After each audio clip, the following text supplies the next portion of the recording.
I'm Tracy Baxter with today's Record Newswatch. The severe wind gusts and heavy rain that rolled through parts of the Hudson Valley Saturday evening left behind plenty of toppled trees and branches at Thomasville Memorial Park in the town of Hamptonburgh. Our county DPW crews were continuing a cleanup and damage assessment today from what may have been a severe weather event known as a microburst. Several areas of the county park were closed today, including the Stony Ford Golf Course, Graham Ski Lodge, and the Picnic Grove and Sally's Dream Playground, where downed trees crushed picnic tables and destroyed the Picnic Grove Pavilion. Richard Rose is the Orange County Parks and Recreation Commissioner. We're dealing with significant tree damage throughout about half of Thomasville Memorial Park. The areas that got affected worst were the Stony Point Golf Course and the Picnic Grove Shelter and Sally's Dream Playground area. That area got hit the hardest, which included a tree going, unfortunately, right through the shelter, rendering it unusable. And we have numerous other trees down in that area as well as the golf course. So yesterday we were dealing with trying to get the power back on into the park and dealing with some of the heaviest issues that were blocking roads and things like that. Today we're continuing the cleanup. We're very fortunate to have our DPW here assisting us in that effort. So by the end of the day, we'll have almost the entire park open with the exception of the Sally's Dream Playground and the Picnic Grove. Also the tennis courts will be unavailable because the storm actually bent the fence almost down flat because the wind caught the wind screens that are on the fence. It's really remarkable, the power of wind. The golf course will be reopened tomorrow. Commissioner Rose said no financial damage estimates had yet been made, adding that the most important thing is that nobody got hurt. Prosecutors said Alexander Adams III promised to take care of hungry homeless women, but forced them into prostitution and kept them isolated in motel rooms, exploited their addictions to drugs, and threatened violence if they broke his rules. Today in Orange County Court, Adams was sentenced to up to 15 years in prison as a result of his guilty plea to the charges of sex trafficking and drug and weapons possession. Prosecutors say the sex trafficking occurred from 2009 to 2013 and that Adams' scheme unraveled after an assistant DA noticed that he posted bail for several different women who had been picked up on drug charges and prostitution. 10 victims came forward to help with the criminal case. At sentencing today, Assistant District Attorney Laura Morrison said Adams ran a very dirty business on the backs of some of society's most vulnerable members. Police in Saugerties are expected to file additional charges following a car-train accident over the weekend. According to police, 3 people were illegally removing metal plates along CSX railroad tracks at Kohler Road. Their car was parked along the access road to the tracks, and when a train approached, the trio tried to leave. The train then struck the rear driver's side of the vehicle, causing the car to roll over and ejecting 2 of the passengers.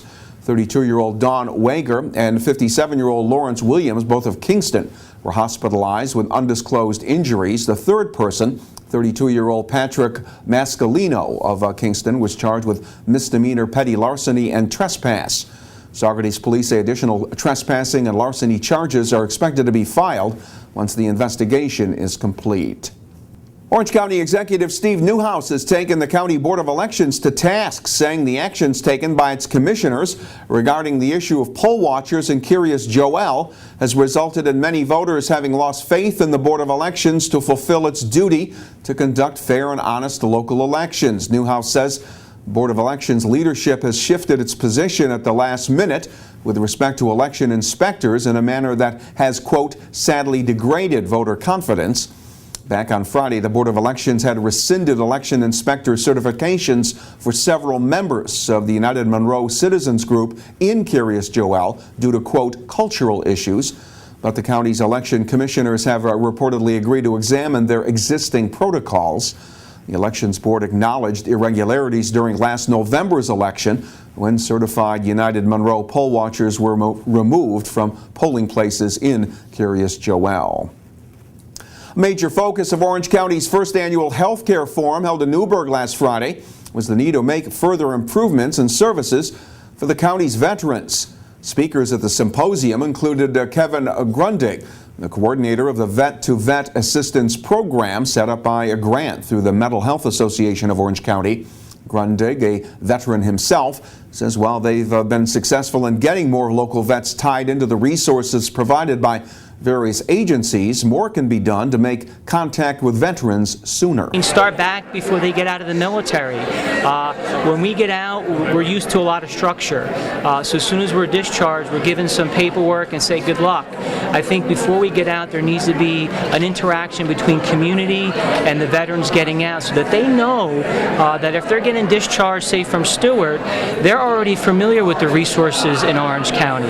If they're in a different county, there's already a connection made. So I think a more personalized, customized approach where it's a one-on-one, peer-to-peer interaction. Speaker said 22 veterans a day take their own lives, and that is why those in the mental health field say it's important to expand and improve veteran access to health care services that can help them face challenges that include unemployment, post-traumatic stress disorder, and addiction. In other news, a mother-daughter dispute in the town of Wawarsing got physical, and that's led to charges against both.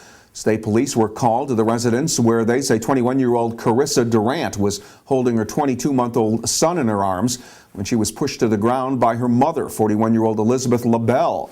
LaBelle was charged with endangering the welfare of a child and harassment. Durant was charged with endangering, harassment, and criminal contempt. Police say there was an active order of protection against Durant involving both parties. And it's considered one of Greenwood Lake's oldest traditions.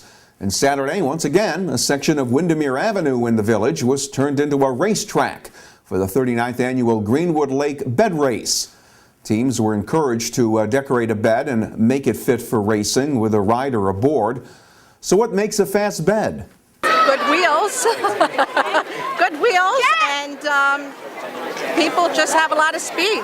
Can run real fast, and the beds have to be light. That's the main thing. A lot of people come into it making with metal beds that are heavy, and that of course holds back your time. We do have a business owner, Mike Bender, who made a couple of beds for us, and those are the beds that most people use for the racing. They're nice and light, easy to push. They've got good solid wheels. So that was the bed that just won, was a creation of his own. So. Proceeds from the day of bed racing go to a program sponsored by the Greenwood Lake Recreation Committee, and there were trophies for the winning teams. Even the last place finisher got a prize. The category fittingly named Should Have Stayed in Bed. There's clouds and maybe a little rain in the forecast for tomorrow. Tuesday will be a cloudy day with a chance of some periods of light rain.